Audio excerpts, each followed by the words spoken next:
Sir అయితే అట్లా పత్రి సార్తో పర్సనల్ అనుబంధంతో ఈ విషయాలు నేర్చుకున్నారు. ఈరోజే లాస్ట్ రోజు అన్నట్లు అనుకుంటే కనుక ఎఫిషియెంట్గా వర్క్ చేయగలమని.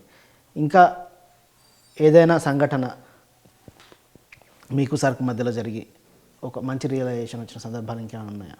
అంటే ఎంత ఇంపార్టెంట్ అనేది సార్ వర్క్ చేస్తున్నప్పుడు, ఎస్పెషల్లీ లిటరేచర్ వర్క్స్ చేస్తున్నప్పుడు ప్రతి వర్డ్కి ఒక సిగ్నేచర్ ఉంటుంది. దాని ద్వారా అది క్రియేషన్లో దాని మీనింగ్ ఉంటుంది కాబట్టి, క్రియేషన్ లాగా అవుతుంది కాబట్టి సారు మన కరెక్షన్స్లో ఎంత డీటెయిల్గా వెళ్తూ 1, 2, 3, 4 సార్లు చేస్తూ రెండుగా నేర్చుకోవచ్చు అనమాట. ఒకటి ఏది ఊరినే లైట్గా కాదు, ఎందుకంటే మనం చెప్పే ప్రతి వర్డ్ కూడా ఒక పర్ఫెక్ట్ మీనింగ్తో వెళ్ళాలని చెప్పేసి అంత కరెక్ట్ చేయడం ఒకటి బాగా నేర్చుకుంది.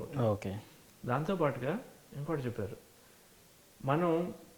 మనకి ఎంత టైం ఉందో టైం ఉన్నదాన్ని పూర్తిగా వినియోగించుకుంటూ ఓకే అంత రిఫైన్మెంట్ చేస్తూనే ఉండాలి. ఒక పనిలో కౌశల్యం అనేది, ఎక్సలెన్స్ అనేది ఎప్పుడు వస్తుందంటే రైట్ దాన్ని చేస్తూ చేస్తూ చేస్తూ ఉంటేనే వస్తుంది. అందుకనే ఒక మ్యాగజైన్ చేయాలన్నా లేకపోతే ఒక బ్రోచర్ చేయాలన్నా కూడా ఒక 10 సార్లు 20 సార్లు ఆ టైం వచ్చే వరకు చేస్తున్నాం. బ్యూటిఫికేషన్, పర్ఫెక్షన్, ఎక్సలెన్స్ చేస్తూనే ఉంటాం. ఎందుకంటే ఆల్రెడీ మనం టైం ఇచ్చుకున్నాం దాని గురించి. ఓకే ఓకే అందుకని చెప్పేసి ఏదో టైం ముందే అయిపోయింది కదా అని 10 రోజుల ముందు కాదు, అది మనకి ఎంత టైం ఉందో అంత టైం వరకు దాన్ని పర్ఫెక్ట్ చేస్తూ చేస్తూ ఇంకా సరే ఇంకా రేపు ఆర్ వాట్ ఎవర్ ఎల్లుండి డెడ్ లైన్ ఉంది ఇంకా ఇప్పుడు ఆగిపోవాలనుకో వరకు మనం చేస్తూ ఉండాలి. Okay.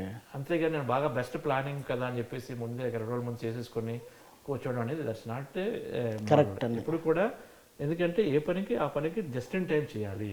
Okay just in time చేయాలనేది ఒకటి. ఓకే సారదానం చేస్తే బాగా నేర్చుకునే 2 విషయాలు. అది బిజినెస్లో కూడా ఉపయోగపడుతుంది కదా సార్? బిజినెస్లో కూడా ఉపయోగపడుతుంది ఆ ప్రిన్సిపల్. ఇంకొకటి కూడా నేను బాగా మంచి పాయింట్ నేర్చుకున్నాను. చాలా మంది ఏం చేస్తామంటే మనం ఎప్పుడు రిఫైన్ చేయాలి, ఏది కూడా పాతదాన్ని ఇలా డైరెక్ట్గా వాడద్దు. ఇప్పుడు కొత్తదనం అనేది ఉండాలి, న్యూనెస్ అనేది. బాగా బిజినెస్లో నేను గమనించేది మోస్ట్ ఆఫ్ ది కార్పొరేట్లో జరిగేది ఎక్కడైనా కూడా, ఎవరైనా ఒక బ్రోషర్ చేసాం అనుకోండి ఒక 1 year ago, ఇప్పుడు నెక్స్ట్ వర్షన్ చేయాలంటే మనం ఏం చేస్తాము, అది లాస్ట్ టైం చేసాం కదా తీసుకో, దాన్ని ప్రింట్ చేసేసి డేట్లు మార్చేసి టైటిల్ మార్చేసి ప్రింట్ చేసుకుంటాం. నో ఓకే ఈ రోజుకి 1 year తర్వాత ఎన్నో మారుంటాయి. ఓకే మన ఆలోచనలు మారుంటాయి. ప్రోడక్ట్ అయితేనేమి, ఆ వర్క్షాప్ అయితేనే, ప్రోగ్రామ్ దానికి సంబంధించినటువంటి సిస్టమ్ కూడా కొద్దిగా మారుండొచ్చు కూడా, చిన్నదే అవన్నీ, కానీ దాన్ని మళ్ళీ వెళ్ళి చూసి దాన్ని రిఫైన్ చేయాలి.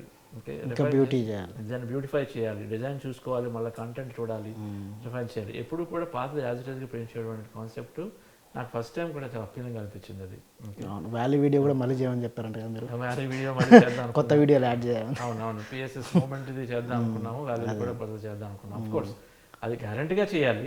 అంటే బ్యూటిఫికేషన్ ఇంకా అంటే అయిపోయింది కదా, ఆల్రెడీ చేశాం కదా, ఇంకెందుకు అని కాకుండా ఎప్పటికప్పుడు రిఫైన్ చేయడము, ఏది కూడా అదే కొత్తదనం ద్వారా చేయడానికి మాత్రం బాగా సార్ని కూడా నేర్చుకుంటాం. ఓకే ఇంకోటి చిన్నది పెద్దదని లేదు, ఈ రోజు కూడా ఐఎమ్ సో సర్ప్రైజ్డ్. ఓకే అయితే సార్తో పాటు ఇప్పుడు చాలా మంది మాస్టర్స్ కూడా అలాగే చేస్తున్నారు. రైట్ సార్ ఏంటంటే పర్సానిఫికేషన్, బట్ పిఎస్ఎం మూమెంట్లో మనందరం నేర్చుకునేది ఎప్పుడు కూడా చిన్నది పెద్ద అని లేదు. నేనంటే ఓన్లీ ఒక పిఎస్ఎం మూమెంట్ వీడియోనే చేయాలి, లేకపోతే ఓన్లీ స్పిరిచువల్ ఇండియా చేయాలి, ఇదేంటి చిన్న పాంప్లెట్లు కదా మీరు చేసుకోండి అని కాదు.